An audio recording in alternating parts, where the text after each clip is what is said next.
جو ہے صحابی رسول وہ جا کر واپس کفار مکہ کو کہتے ہیں اے کفار مکہ تم کبھی بھی محمد رسول اللہ سے نہیں لڑ سکتے, تم کبھی محمد رسول اللہ کا مقابلہ نہیں کر سکتے, تم کبھی بھی محمد رسول اللہ کے صحابہ کو شکست نہیں دے سکتے.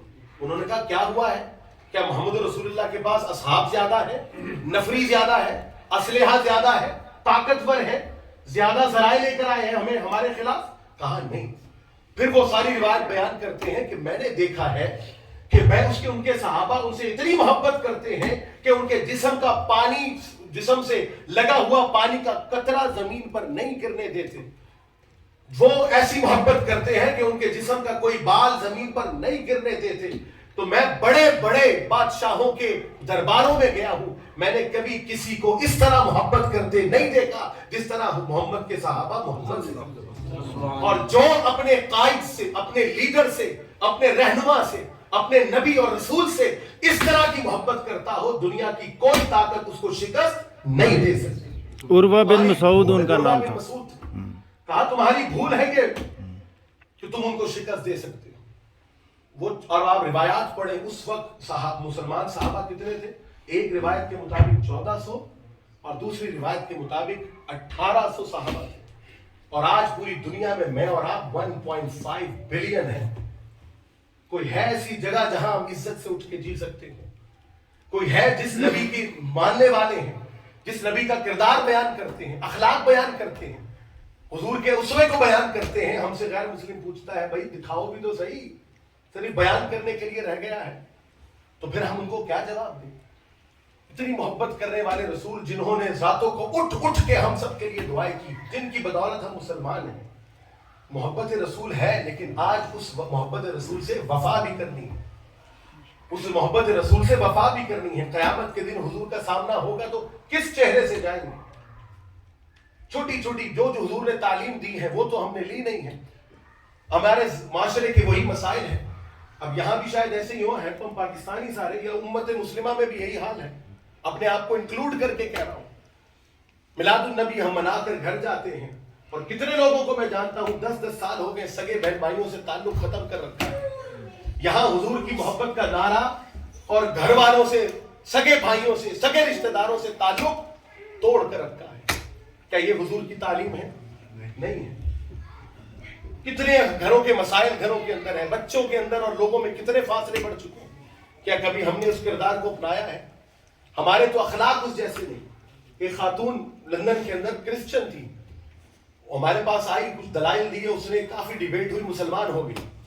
اس نے کہا مجھے اسلام کے بارے میں بتاؤ. میں نے بتایا اس کو اسلام کے بارے میں, اس کو سرٹیفکیٹ دیا, چلی گئی.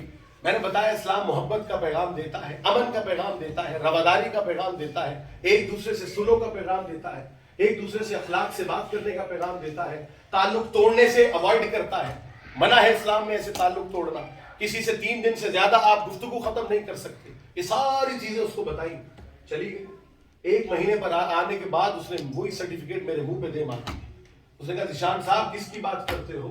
جو اسلام تم نے مجھے بتایا ہے, مہینہ ہو گیا ہے, وہ مسلمان مجھے تو نظر نہیں آیا جس محلے میں رہتی ہوں. اس نے کہا میرا شوہر پاکستانی ہے, ولیمے والے دن مجھے کہتا ہے, میں اسٹیج پر بیٹھی تھی, یہ میری پھپھو ہے, 10 سال ہو گئے ہم نے اس سے بات نہیں کی, صرف رکھنے کے لیے, منہ رکھنے کے لیے ابا نے کہا اس کو بلا لو, تو بس سلام لینا, زیادہ گفتگو نہ کرنا.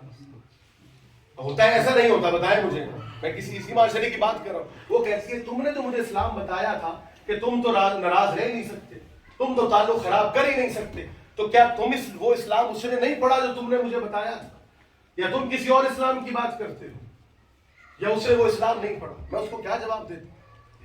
اس نے کہا جھوٹ نہیں بولنا, روز جھوٹ بولتا ہے مجھ سے, بددیانتی نہیں کرنا, ہر روز بددیانتی کرتا ہے, جھوٹ بول کر کاروبار کرتا ہے, اپنے پارٹنر کو دھوکہ دیتا ہے, میں نے خود دیکھا ہے آنکھوں سے, مس چیف کرتا ہے, مس ریپرزینٹ کرتا ہے. تو کیا اس نے اسلام نہیں پڑھا؟ یہ امت مسلمہ کا حال ہے. تو نبی اکرم صلی اللہ علیہ وسلم سے جو محبت کرتے ہیں, محبت کرنے والوں کا یہ عالم ہونا نہیں چاہیے. وہ کردار سے بھی جھلکنا چاہیے نا, کہ حضور کے ایمبیسڈر چلتے پھرتے نظر آئے. تو نبی اکرم صلی اللہ علیہ وسلم, یہ میلاد النبی پہلی بات کی تھی. میلاد النبی شکر کا نام ہے. میلاد النبی حضور کی بارگاہ میں خراج تحسین پیش کرنے کا نام ہے. میلاد النبی حضور سے محبت کے اظہار کا نام ہے. میلاد النبی اس محبت کی حفاظت کا نام ہے، میلاد النبی اس محبت میں اضافے کا نام ہے، میلاد النبی حضور سے نسبت کو پختہ کرنے کا نام ہے، اور میلاد النبی اس چیز کا نام ہے کہ جو پیغام حضور نے 23 سال میں ہمیں دیا ہے اس پیغام کو اپنی عملی طور پہ زندگی میں نافذ بھی کریں۔ یہ بات ہے۔ آخری بات آپ کو کر کے بڑی دلچسپ بات ہوگی، اس پر کئی علماء کا اختلاف رائے ہے، لیکن اختلاف رائے کے سن لیجئے گا۔ پاکستان کے ایک بہت بڑے کالم نویس ہیں، ارشاد حسین سمجھی کر کے ان کا نام ہے، عارف، ارشاد حسین عارف، ان کا کالم میں نے پڑھا۔ انہوں نے لکھا میں مدینہ المنورہ میں حضور کے روضے کے سامنے کھڑا تھا، تھوڑی دیر میں میں نے ایک شخص کو دیکھا، شکل سے گورا لگ رہا تھا، مطلب ڈچ کا، ہالینڈ کا، اس کی آنکھوں سے آنسو جاری ہیں، رو رہا ہے۔ میں نے اس کو غور سے دیکھا تو یہ تو وہی شخص تھا جس نے حضور کی شان میں گستاخی کی تھی اور میگزین چھاپا تھا۔ میں تعجب کا شکار ہو گیا کہ یہ وہ شخص یہاں کیا کر رہا ہے۔ اس نے دعا کمپلیٹ کی، وہ جانے لگا، وہ کہتے میں نے اپنی عبادات چھوڑی، اس کے پیچھے چل پڑا، چلتے چلتے اس کے گھر چلا گیا، اس کے کمرے میں، روم میں چلا گیا۔ میں نے کہا 10 منٹ چاہیے، اس نے مجھے 10 منٹ دیے۔ میں نے کہا وہاں گستاخی کرتے ہو، یہاں حضور کی بارگاہ میں بیٹھ کے رو رہے ہو، اتنا بڑا انقلاب کیسے آ گیا؟ کس چیز نے تمہیں بدل دیا؟ کس چیز نے چینج کیا ہے تمہیں؟ اس نے کہا جب میں نے گستاخی کی تو پورا عالم اسلام میرے خلاف پروٹیسٹ کرنے کھڑا ہو گیا، احتجاج کرنے کھڑا ہو گیا، ہر شخص مجھے گالی دے رہا تھا۔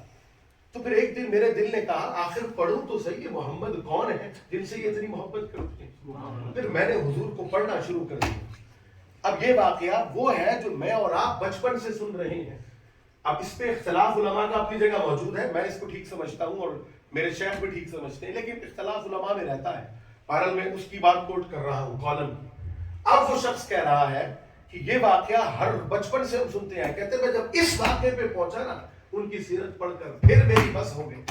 پھر میں نے کہا یہ عام شخص نہیں ہے، کوئی اتنا بڑا جگر ہے، اتنا بڑا کردار ہے، اتنا محبت کرنے والا، ایسا شخص کبھی جھوٹا ہو نہیں سکتا، یہ نبی ہی ہو سکتا۔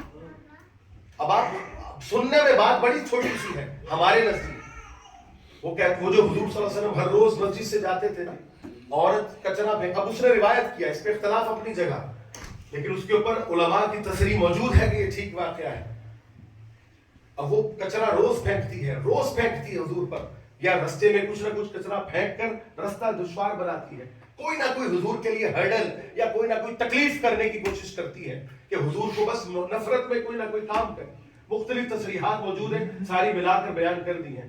کچھ نے ہے کچرا پھینکنا ثابت ہے، کہیں سے کانٹے پھینکنا لکھا ہوا ہے، کہیں سے کوئی نہ کوئی کیچڑ یا گند بلا پھینکنا لکھا ہوا ہے، ساری میں نے آپ کو عرض کر دی۔ وہ کہتے ہیں جس دن اس نے نہیں، میں یہ پڑھ رہا ہوں، وہ گورا کہہ رہا ہے، یہ میں پڑھ رہا ہوں، جب اس واقعے کے اوپر پہنچا ہوں کہ پھر نبی اکرم صلی اللہ علیہ وسلم نے صحابہ سے پوچھا آج اس نے گند نہیں پھینکا، کچرا نہیں پھینکا؟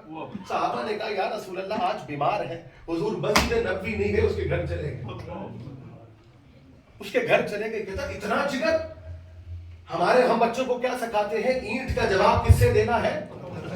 یہ حضور کا کردار نہیں ہے۔ وہ تو کچرے والے کی عیادت کرنے گھر جا رہے ہیں، کچرے والے کی عیادت کرنے گھر جا رہے ہیں۔ پوچھا اتنا جگر، وہ اس کے گھر چلے گئے۔ وہ گھبرا گئی کہ شاید بدلہ لینے آئے ہیں۔ حضور نے کہا پریشان کیوں ہوتی ہو، تمہاری طبیعت پوچھنے آیا ہوں۔ اس نے کہا اتنا اعلیٰ اخلاق ہے وہ مسلمان ہو گیا۔ اس شخص نے لکھا ہے کہ جب یہ واقعہ پڑا میرے اندر کی کایا پلٹ گئی۔ اس ظرف کا انسان میں نے زندگی میں نہیں دیکھا، چاہے وہ گورا ہو، کلچر تو ہر جگہ ایک ہی ہے نا، کوئی ایک چماٹ مارے ہم کہتے ہیں 2 مارو آگے سے، کوئی تکلیف دے ہم اس کو 2 تکلیف دینے کی کوشش کرتے ہیں۔ ایک اینٹ کا جواب پتھر سے دینا تو عام فارمولہ ہمارے اندر موجود ہے، بچوں کو بھی یہی سکھاتے ہیں، لیکن رسول اللہ کی تعلیم یہ نہیں تھی۔ وہ کہتا اتنا اعلیٰ اخلاق کا کردار صرف محمد رسول اللہ کا ہو سکتا ہے، اس نے میری کایا پلٹ دی۔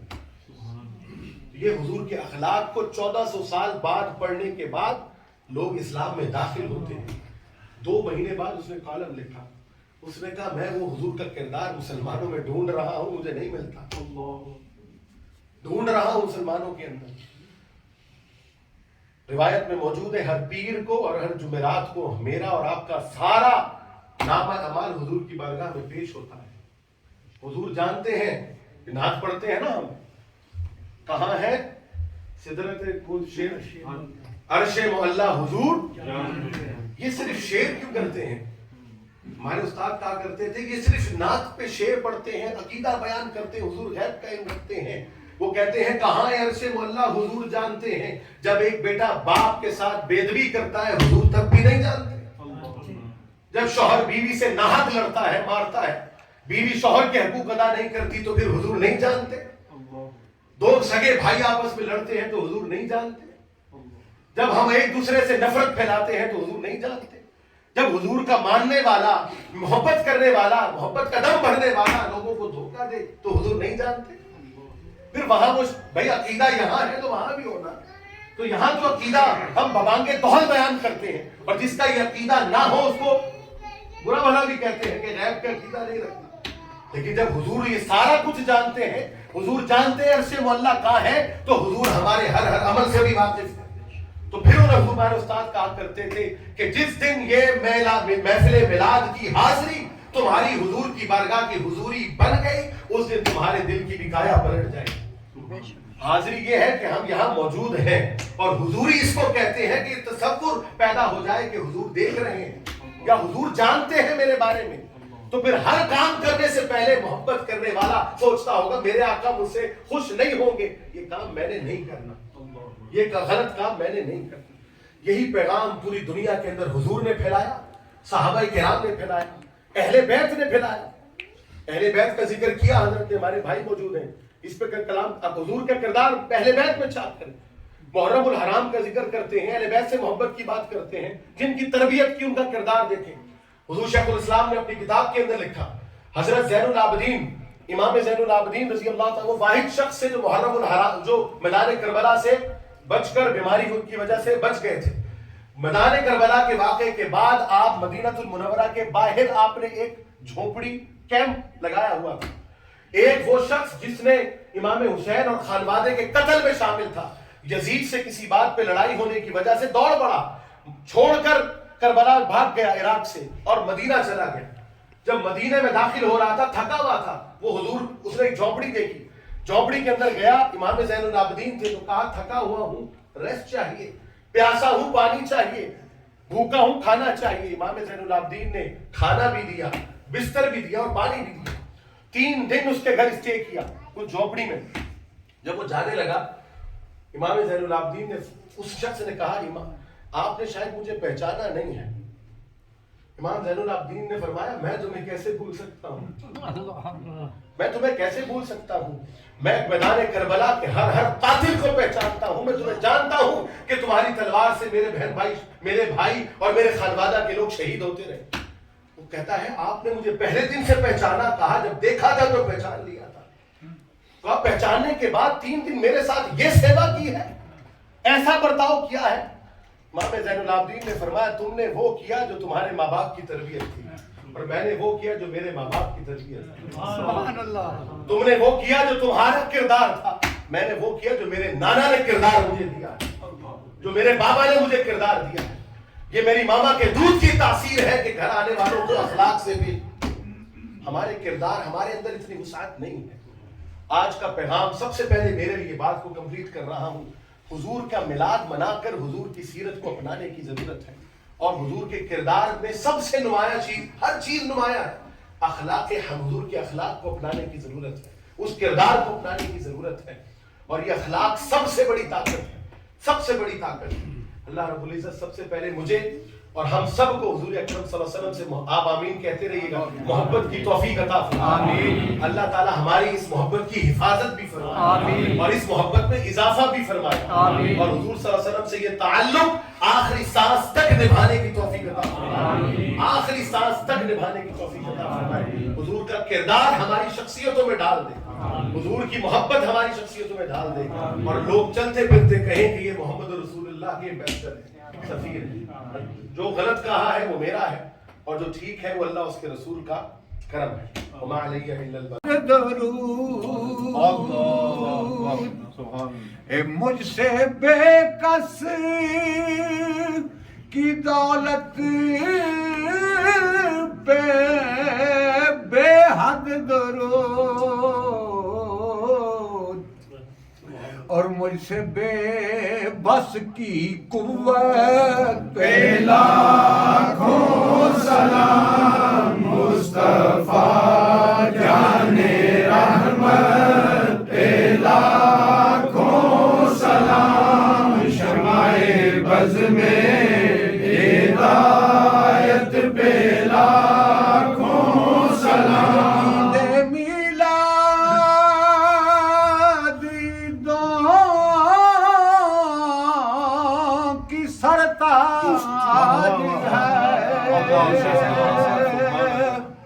یہ عید میلاد عیدوں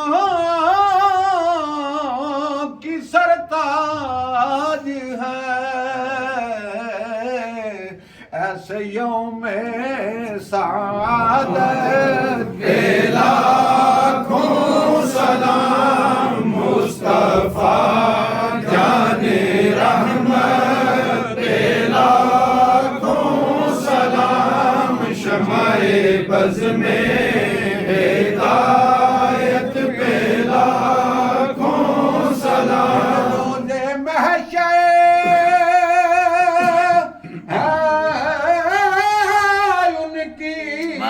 زیارت کا دن،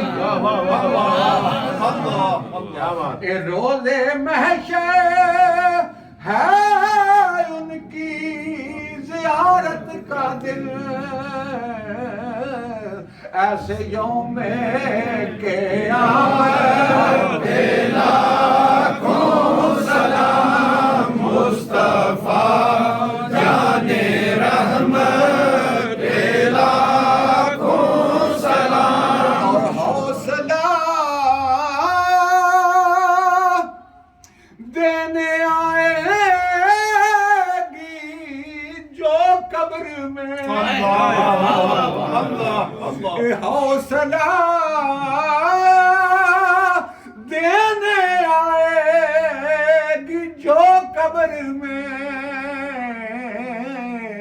ایسی نادیدہ صورت پہ لاکھوں سلام مصطفیٰ جان رحمت پہ لاکھوں سلام، شمع بز میں ہدایت پہ لاکھوں سلام، کس کو دیکھا یہ موسیٰ سے پوچھے کوئی، کس کو دیکھا یہ موسیٰ سے پوچھے کوئی، آنکھ والوں کی ہمت پہ لاکھوں سلام مصطفیٰ جان رحمت پہ لاکھوں سلام،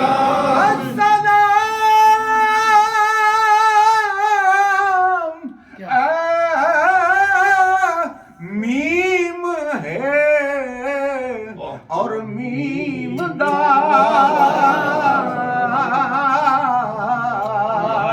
اور السلام بے نظیر و بے مثال، ایک کاریگراں دے ہتھ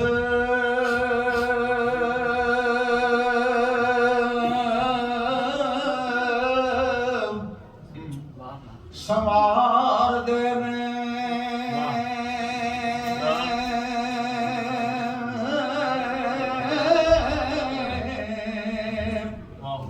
اے بجے بنجلی نام،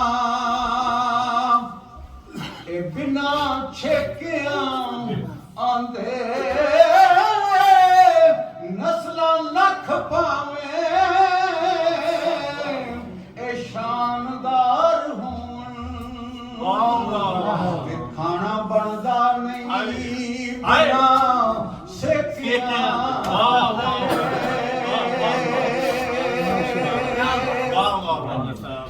کر کے کبر ابلیس تباہ ہویا، کہ جبرائیل ساتھی اے متھے ٹیکیاں آندے سنا قسم دے نال سردار ہووے، تے ساگ بھول جاندے سارے نعرہ تکبیر، اللہ اکبر،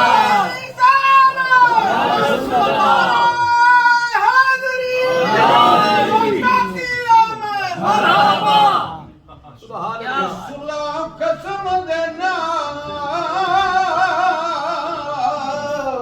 ਜੇ ਸਰਦਾਰ ਹੋਵੇ ਤੇ ਸਾਕ ਭੁੱਲ ਜਾਂਦੇ ਸਾਰੇ ਪੇਕਿਆਂ ਦੇ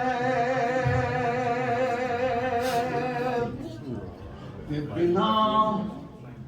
ਬਿਨਾ ਇਸ਼ਕ ਦੇ ਬਿਨਾ ਕਰਮ ਦੇ ਇਸ਼ਕ ਨਸੀਬ ਨਾਈ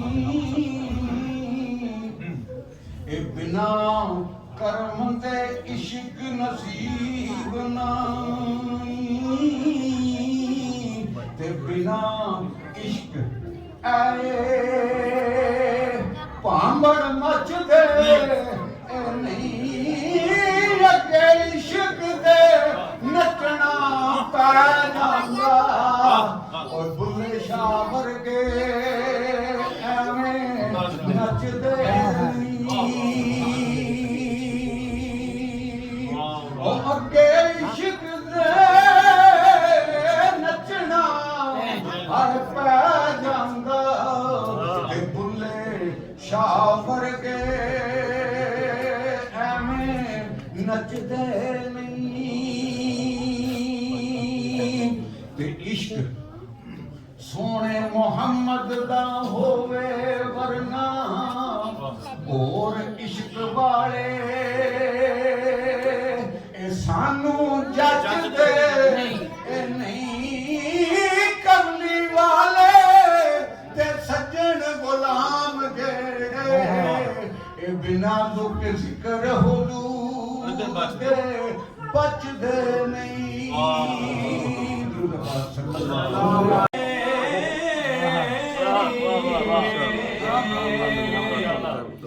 ਕਿਉਂ ਦਿਲੜੇ ਉਦਾਸ ਗਨੇਰੀ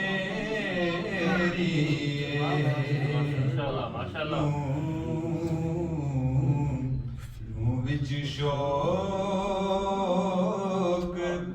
ਚੰਗੇ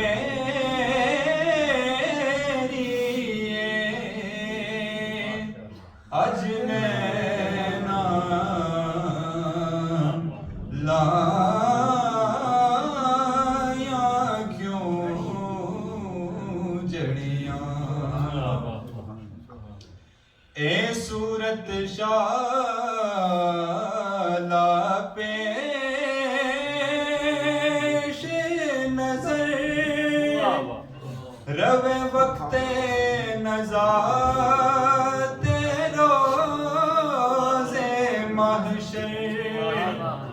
ਵਿੱਚ ਕਬਰ ਤੇ ਪੁਲਥੀ ਜਦ ਹੋ ਸੀ ਗੁਜ਼ਰ ਸਭੇ ਖੋਟੀਆਂ ਥੀ ਸਣ ਤਦ ਕਰੀਆਂ ਵਿੱਚ ਕਬਰ ਤੇ ਪੁਲਥੀ ਜਦ ਹੋ ਸੀ ਗੁਜ਼ਰ ਸਭ ਖੋਟੀਆਂ ਥੀ ਸਣ ਤਦ ਖਰੀਆਂ ਸੁਬਹਾਨ ਅੱਲਾਹ ਮਾਇਜ ਮਲਕਾ ਮਾਇਆ ਹਸਨਾ ਕਾ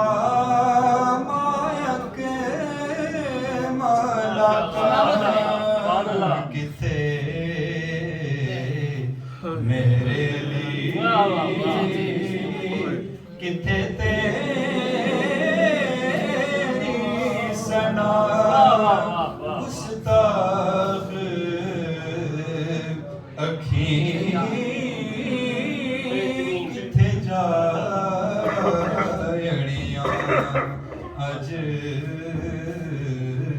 ਸਿੱਖ ਮਿੱਤਰਾਂ ਦੀ ਵਧੇਰੀ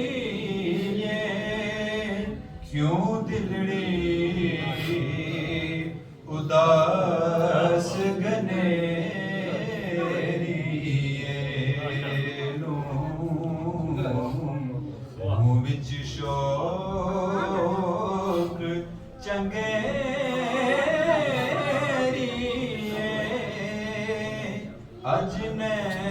نہ لایا کیوں جڑیاں میں شاہ مدینہ کے گداؤں کا گدا ہوں میں شاہ مدینہ کے گداؤں کا گدا ہوں سائن مل کے پڑھیے صلی اللہ علیہ وسلم